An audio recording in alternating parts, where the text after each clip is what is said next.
Love is a beautiful thing. When you have it, enjoy it. I am Yeniba and welcome to Yeniba's World of Stories. Amasewa was a 29-year-old primary school teacher in Kumasi, known for her kindness and simplicity. She lived an ordinary life from church to school and back to her house, but her heart was full of dreams. She wanted true love, not just for marriage, but also for survival, like so many around her. One Sunday after church, her life took an unexpected turn. She met Kojo Owusu, a handsome, soft-spoken man in his early 30s. He claimed he had just returned from Canada, where he worked in real estate.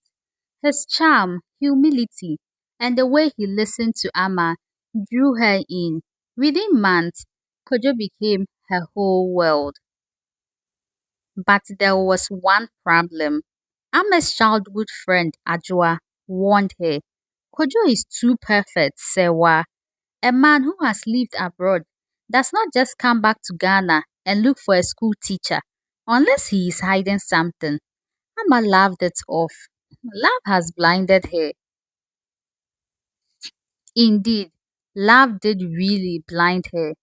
Within 6 months, Kojo proposed in a grand style at rooftop restaurant in Accra. Amma cried, tears of joy. Finally, her prayers had been answered. Wedding plans began. But on the night of her engagement, a strange woman showed up at Ama's gate carrying a baby. I am Abna, the woman said coldly. And this man you are about to marry, he is my husband. Ama's world collapsed. Amma confronted Kojo. Kojo admitted he was married, but he swore it was complicated. She trapped him with a pregnancy. I never loved her, he insisted, holding Ama's hands. You are the one I truly love. Against her better judgment, Amma forgave him.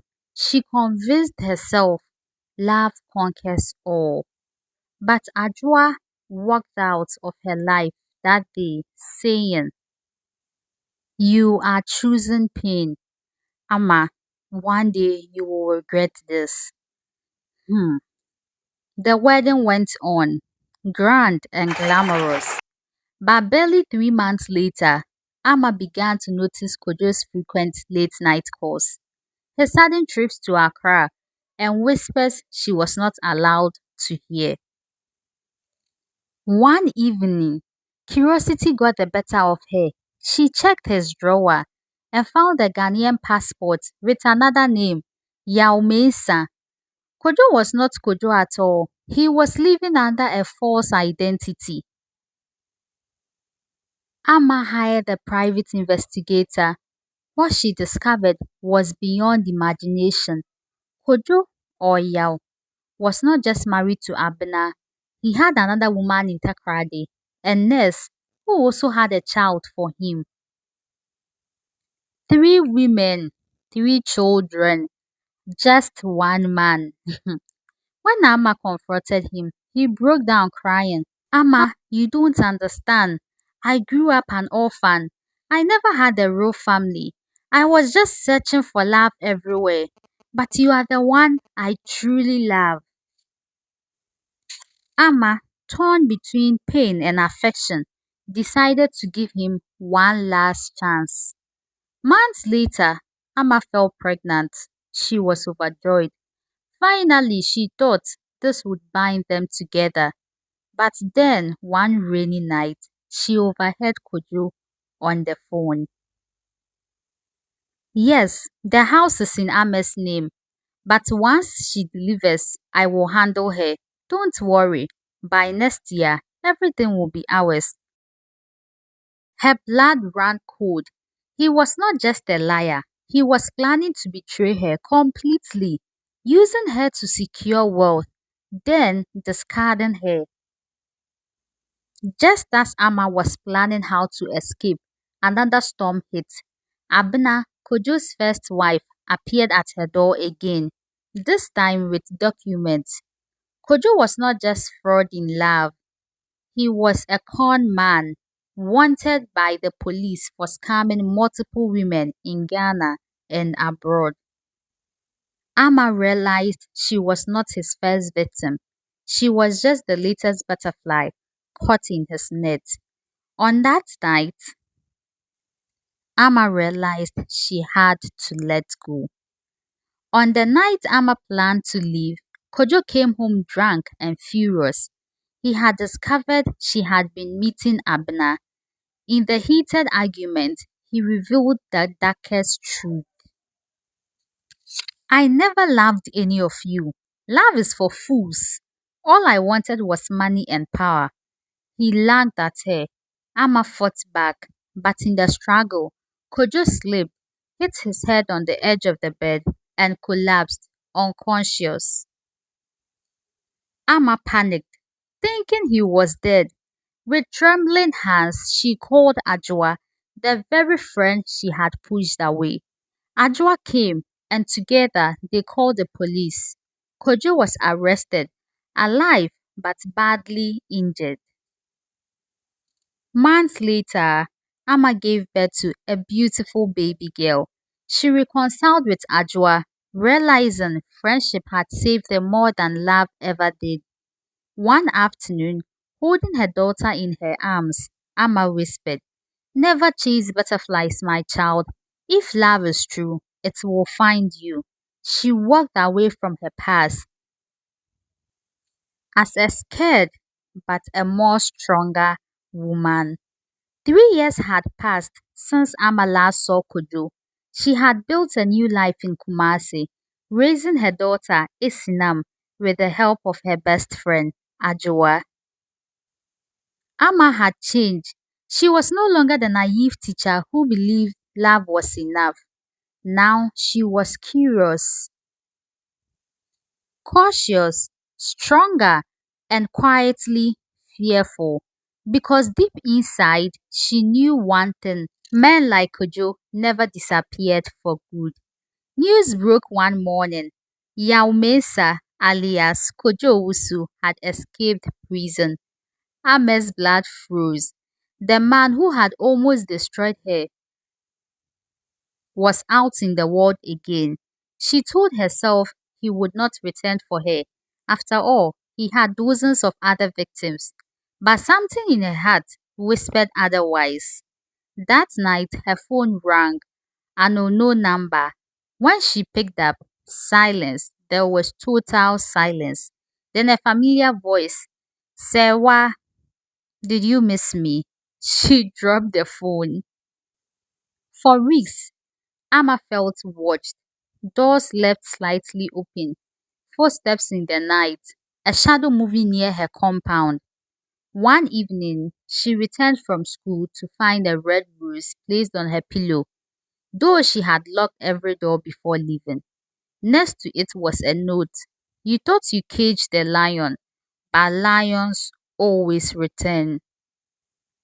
Amma screamed. Well, but as the saying goes, in the midst of every bad situation, there is always something good that comes out of it. In the middle of this terror, Amma found unexpected comfort in Kwame Abuwaje, a gentle widower whose son attended her class. He was kind, patient, and seemed nothing like Kuju. Slowly, Amma began to trust again. Kwame was the first man she let hold Esinam, the first man she let into her world after all the pain. She started to believe that maybe, just maybe, she could love again. But happiness, they say, never lasts long when shadows still lingers. One night, as Amma and Kwame returned from a church service, they found her front door wide open. Inside, her house was empty. Esinam was gone. On the dining table sat a single phone. It rang. She answered. Kojo's voice. "If you want to see your daughter alive, meet me alone tomorrow night. No police, no Kwame." Wait, has this dude been stalking her? How did he know that there was a Kwame? Amma broke down. Kwame wanted to go with her, but she refused. A mother's love left no room for negotiation. Amma arrived at an abandoned warehouse near the Kumasi train station. Her heart pounded. She saw Esinam tied to a chair, crying softly. And then he stepped out of the shadows. Kojo, thinner, colder, eyes burning with madness. You betrayed me, Sewa. I gave you love, and you chose the police over me. Amer's voice shook. You never gave me love. You gave me hell. Kojo smiled bitterly. Then let me give you eternity in hell. He pulled out a knife. Before Amma could scream, another figure emerged. It was Abna, Kojo's first wife. But instead of saving Amma, Abna laughed. Amma, did you really think you were the victim? We planned everything together. Kojo and I. You were just the money bag. Amma's knees buckled. Abena and Kojo had never been enemies. They had been partners all along. Every tear, every fight, every story had been well crafted. It was a well crafted trap they really set for her. Kojo raised the knife, but at that very moment, Kwame stormed in with two police officers. Shots rang out. Kojo lunged at Amma, but a bullet struck his shoulder, pinning him to the ground. Abna tried to run, but the officers caught her. Amma grabbed Isinam, sobbing uncontrollably. For the first time, she felt safe. Kojo, bleeding, still smiled through his gritted teeth. You can cage me again, but remember, butterflies never escape lions. One day, I will return for you. Kojo was dragged away, screaming her name. Abena was arrested as his accomplice. Amma collapsed into Kwame's arms, her daughter clinging to her. For the first time, she whispered, maybe love isn't a cage, maybe it's wings. But deep inside, she knew it was not over. Kojo had escaped once, he would escape again. And this time, if he came back, she was not sure she did survive. This is the end of the story, The Caged Butterfly. What do you think about the story? Or how do you see the story? Please leave your ideas and thoughts in the comment section. Also, please do not forget to subscribe, like, and share for more amazing stories. It's bye for now.